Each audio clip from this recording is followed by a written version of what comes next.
Welcome to On the Way to School, your 6-minute daily boost for educators and administrators. I'm Christopher S. Dennis, and today, let's elevate our journey together. Hey, it's Hump Day. Welcome back on the way to school. Here we are in the month of October, and there's been a topic that I've been thinking about bringing to the pod for a little while now, and today is the day. Today is the day to talk about it. But of course, I hope everybody's doing well, and you've got your week in full stride, and all things are going well. So hopefully you're in a good place to be able to tune in and listen. I know I've been going a little longer than 6 minutes, folks. I'm sorry. We'll figure this out. But today I wanted to talk about being accountable as a school leader when your community wants you to talk about world events or world trauma or geopolitical challenges that do not begin nor end at your school.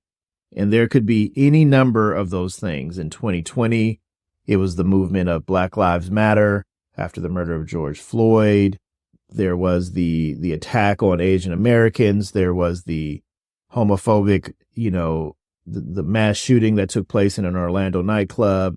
And of course, the ongoing challenges in the Middle East, with Israel and Hamas and all the things surrounding October 7th. And as we come upon a year since that attack, there are things that from a school leader's perspective, I think would be helpful for folks to think about as you wonder about your own school communities and what you expect from your school around these topics. And there are so many more topics that I didn't even list that I can't, keep track of because they change minute by minute, and humanity is so precious that the entity that we hold most responsible is the one that's usually the closest to us. And for many people, it's their school. Just like at home, your partner or your spouse is the one who usually gets the wrong side of something when they didn't have anything to do with it. You're mad at work and you came home yelling, so don't do that. But 3 things to kind of think about as you wonder, how is your school or you as a leader, how are you supposed to navigate these things? And some things that, we've tried to do that have tried to navigate these waters is one, acknowledging the complexity and the impact these things have on the school community. Global events may personally affect students, families, faculty, and staff.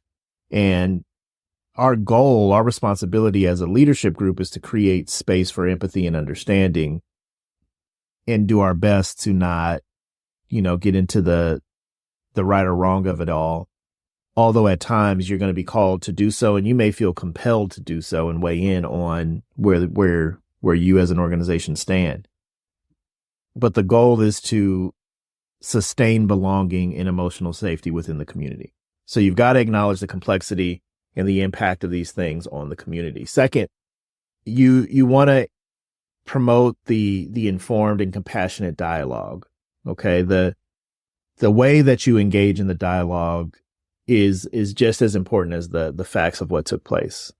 And you've got to find platforms and spaces for the respectful conversations that need to take place in the ways that you can contain and navigate them. So, in my school, we decided that our faculty and staff need face-to-face dialogue from us as leaders versus having to kind of synthesize things that we send out to parents via email. And it's an important step, and it takes a lot of, emotional safety for that to work. And you don't declare emotional safety. You create the conditions for it.